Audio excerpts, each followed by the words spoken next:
Hello guys, welcome back to my YouTube channel. आप अभिषेक के साथ। आई होप आपको मेरी सारी वीडियो पसंद आ रही हो। और आज की वीडियो में हम जिस फ़िश के बारे में बात करेंगे वो होगी हमारी गोल्ड फिश। अभी तक की फ़िश की वैरायटी में मैं ओरेंडा गोल्ड फिश के बारे में बता चुका हूँ कि उसको किस किस टाइप की रिक्वायरमेंट की ज़रूरत होती है। सो आज की वीडियो में हम जिस टाइप की गोल्ड फिश की बात करेंगे वो होगी ब्रॉन्ज गोल्ड फिश। तो चलिए शुरू करते हैं।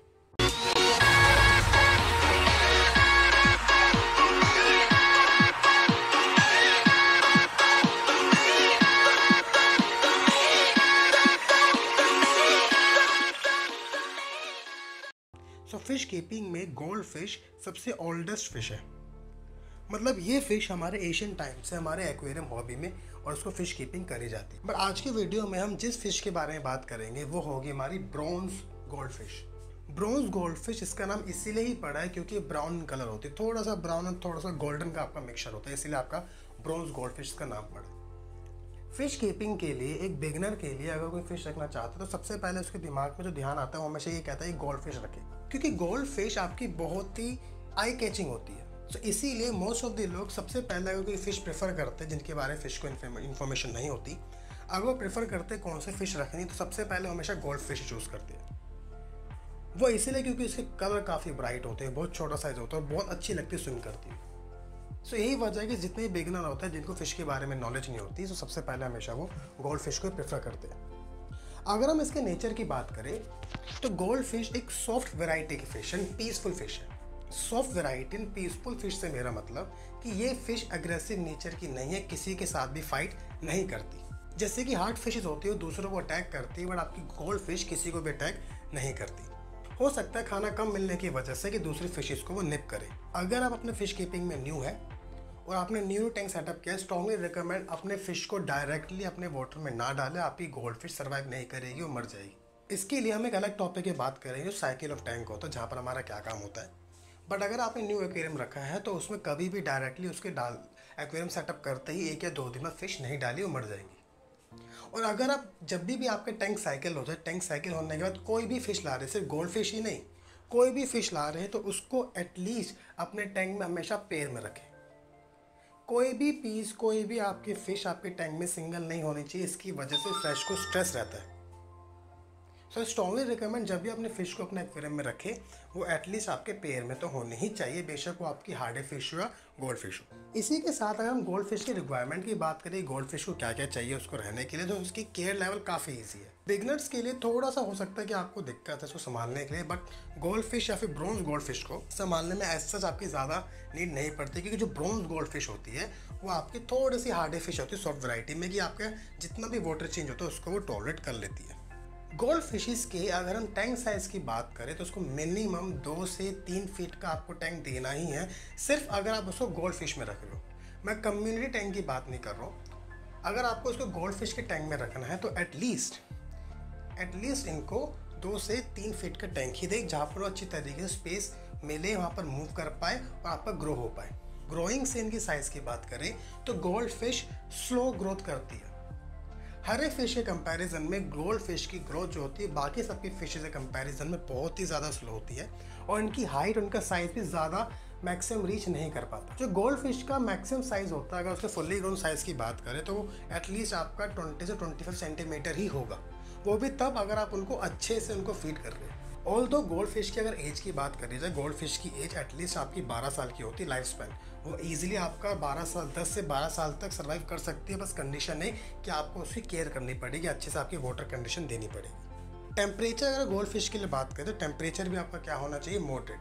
गोल्ड फिश आपका 22 डिग्री से 28 डिग्री तक टेम्परेचर को टॉलरेट कर लेती है। वाटर कंडीशन को लेते ही गोल्ड फिश के लिए जो पीएच इनके लिए चाहिए होता है वो 6.5 से 7.5। ये पीएच रेंज, ये सारी कंडीशन आपकी गोल्ड फिश के लिए सबसे बेस्ट रहती है, जहाँ पर आपकी bronze gold fish easily survive and अच्छे तरीके से ग्रो कर पाएगी। सेम अगर हम इसके मेट्स की बात करें तो मेट्स हमेशा गोल्ड फिश के साथ हमेशा सॉफ्ट फिशेज ही रखिए।